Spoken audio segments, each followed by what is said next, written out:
하나님의 말씀은 마가복음 5장 35절로부터 43절 함께 봉독하겠습니다.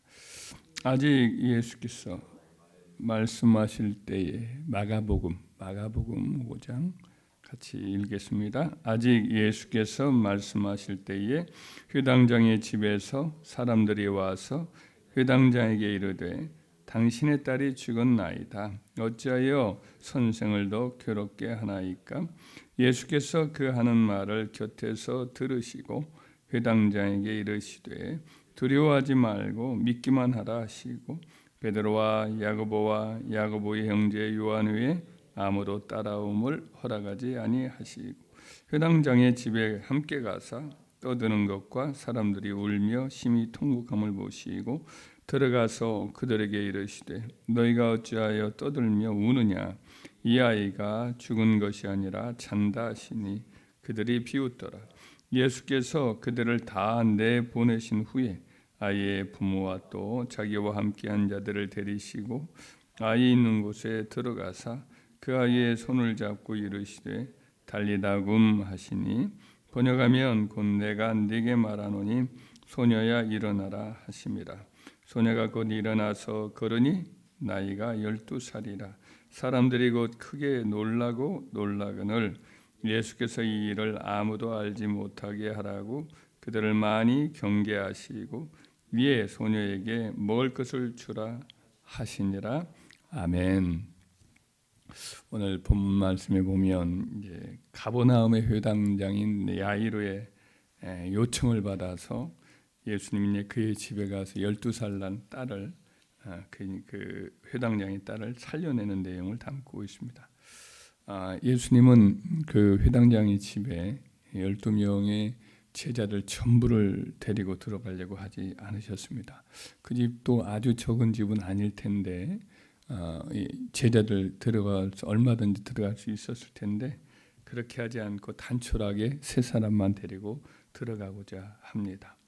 그리고 그 회당장의 집에 들어갔을 때에 그 마침 아이가 이제 호흡을 하지 않고 죽었던 것 같습니다. 그래서 그 아이 죽기를 기다려서 이제 그 장례를 준비하려고 하는 호국군들이 있었습니다. 유대 사회에서 장례는 매우 중요한 일이기 때문에 아이가 사람이 죽으면 곧장 그 장례식 분위기를 돋구는 그런 전문적인 이제 호국군들이 있었던 것이죠. 그래서 일부러 막 큰 소리로 곡을 하면서 애도 분위기를 만드는 거지요. 그래서 그 호국군들이 아이가 죽었다라는 그 이야기를 듣자마자 막 소리를 내면서 그렇게 울고 있었던 겁니다. 그런데 이제 예수님은 그 모습을 보면서 그들을 나무랍니다. 너희가 어찌하여 떠들며 우느냐? 이 아이가 죽은 것이 아니라 잔다.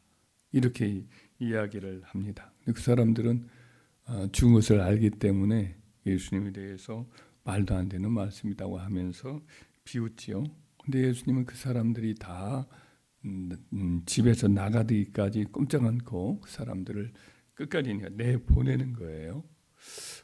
그리고 세 제자와 그 부모만 데리고 그 아이가 누워 있는 방에 들어가서 그 아이를 손을 잡습니다. 이미 죽은 아이인데 마치 살아있는 아이처럼 손을 이렇게 잡으시더니 조용한 어조로 말씀을 합니다. 달리다굼 소녀야 일어나라. 이렇게 속삭이듯이 큰 소리도 이렇게 크게 깨우는 것도 아니고 자는 아이를 조용히 깨우듯 그렇게 말씀을 하십니다. 그랬더니 그 아이가 일어나는 거예요. 서 있기보다는 좀 이렇게 허리를 펴고 일어났겠죠. 그때 이제 예수님께서 그 부모에게 말을 합니다. 소녀에게 먹을 것을 줘라. 그러니까 이 아이가 마치 이 아침잠을 자다가 좀 늦게 잠을 자다가 일어난 아이처럼 그렇게 깨워서 그 다음에 부모가 그 아이에게 먹을 것을 주어서 이 아이가 활동할 수 있도록 그렇게 하는 그런 모습을 예수님이 이렇게 보여주셨죠. 조용하게 이렇게 그 아이를 살려내는 그런 일을 하십니다. 예수님께서 하시는 일들을 가만히 보면, 성령 사역을 하시는 걸 보면 대체로 이렇게 조용하게 하시는 경우가 있습니다. 뭐 늘 그런 것은 아니고, 대중 사역을 할 때는 어쩔 수 없이 주변 사람들이 이렇게 떠들고 놀라고 막 그렇게 하는 일들도 있었지만은, 성경에 기록된 예를 보면 예수님께서 사역을 하실 때 그 분위기 전체가 조용하고 차분하게, 이런 가운데 예수님이 사역하는 경우가 종종 많이 있었던 거죠. 마가복음 7장 33절에 보면 예수님께서 데가볼리라고 하는 지역을 여행하실 때에 사람들이 이제 귀먹고 또 말 못하는 사람을 데리고 와요. 그래서 예수님에게 좀 손 얹고 기도해 주시라고 이렇게 간청을 합니다. 그때 예수님이 그 사람을 따로 데리고 조용한 곳으로 이렇게 데리고 갑니다. 무리로부터 떠난 다음에 예수님이 그 사람에게 이제 자유롭게 손가락을 귀에다 대고 그리고 침을 뱉어서 그의 혀에 그의 혀에다가 손을 대십니다. 그리고 하늘을 우러러 탄식을 하면서 에바다, 열려라라는 뜻인데 그렇게 말씀을 하십니다. 그랬더니 귀가 열리고 혀가 맺힌 것이 풀리는 그런 역사가 일어나게 됩니다. 예수님께서 그 사람만 따로 데리고 가셔가지고 조용하게, 좀 작업이 좀 독특하죠. 귀에다가 손가락 넣고 또 침을 뱉어서 손가락으로 그 혀에다가 이렇게 대고 또 하늘을 우러러 탄식하시고 에바다 하시는 그런 치유 행위를 통해서 그 사람을 고쳐 주시죠. 예수님이 뭐 침 뱉고 귀에다 손가락 넣고 이런 것들을 보이지 않으려고 했는지 모릅니다. 꼭 예수님이 그렇게 안 하셨어도 고쳤을 텐데, 그런 좀 독특한 치료의 방식을 예수님이 취하셨죠. 여하튼 그런 일을 할 때에 사람들로부터 떨어져서 조용하게, 그런 상황에서 예수님이 이제 그런 치료 행위를 하셨습니다. 벳세다 성읍에서 맹인을 고칠 때도 예수님께서 조용하게 따로 그렇게 하셨어요. 그러니까 성읍 사람들이 맹인을 데리고 와서 예수님께 고쳐달라고 하는데, 그 고쳐주시는 그 장면을 다 보고 싶어 하지 않았겠어요? 근데도 예수님은 그 맹인의 손을 잡고, 예수님이 직접 손을 잡고 마을 밖으로 데리고 나가셔요.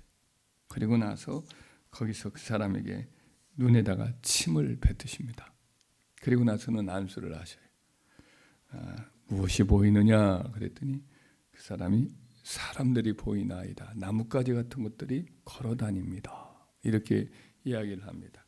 그랬더니 예수님께서 다시 이제 눈에 또 안수를 또 하셔요. 그랬더니 밝히 보고 이제 모든 것을 다 보이는 그런 역사가 있죠.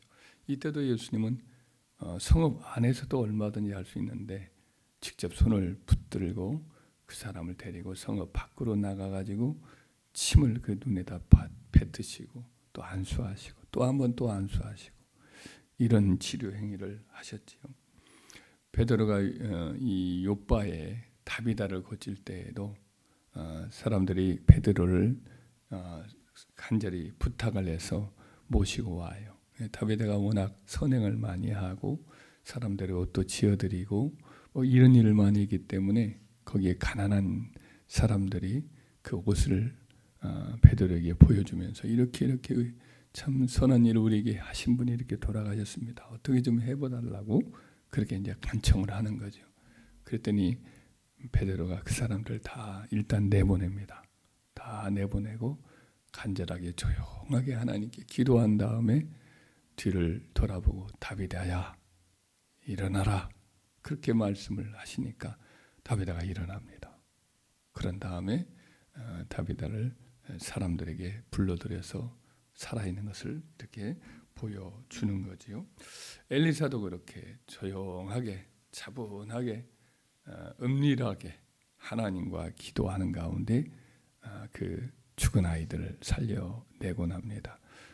아이에게 손을 이렇게 발을 다 대고 얼굴을 대고 그렇게 3번을 하고 나서 그랬더니 그 아이가 다시 살아나는 그런 역사가 일어나죠. 그래서 하나님이 하시는 이런 치유 행위, 하나님이 하시는 성령의 역사 이런 것들이 소란스럽게 이루어지지 아니하고 조용하고 차분한 가운데 이렇게 이루어지는 것을 볼 수가 있지요. 그래서 우리가 성령께서 우리 삶 속에 역사하실 때에 우리가 고요하고 조용한 가운데 이루어지는 길을 이 사도가 명할 때가 종종 있습니다. 이사야 선지자도 그 당시에 그 왕 아하스 왕에게 찾아가 가지고 너는 삼가고 조용하라, 두려워하지 말고 낙심하지 말라, 이렇게 명령을 하고 하나님을 굳게 믿고 그리고 흔들리지 말아라, 이렇게 부탁을 먼저 하지요. 그리고 이사야서 30장 15절 말씀에도 너희가 돌이켜 조용히 있어야 구원을 얻을 것이요 잠잠하고 신뢰하여야 힘을 얻을 것이다, 이런 부탁을 합니다. 그래서 하나님의 구원은 우리 심령이 조용하고 또 침착한 심령이 가운데 있을 때에 역사하시기 때문에 환경도 질서 있고 차분하고 이런 가운데 이루어지기 때문에 그래서 우리가 소란스럽고 바쁘게 그렇게 분유하게 이렇게 있을 때에 일하지 않은 그런 상황을 기억하고 우리가 우리 마음을 항상 차분하게 봉사할 때나 기도할 때나 이럴 때에도 차분하게 이렇게 행할 때에 하나님이 역사하시고 성령이 우리 가운데 일하시는 것을 기억하시길 바랍니다. 그래서 차분하고 조용하고 끈질기게 기도하면서 이렇게 기다리면 하나님께서 우리 주님께서 우리에게 찾아오셔서 우리를 만지시고 우리의 모든 피로를 다 채워주시고 우리의 삶을 또 정돈해 주시고 그래서 일하실 수 있도록 우리 마음을 이렇게 고요하고 차분한 가운데 주님께 드리기를 주의 이름으로 축원합니다.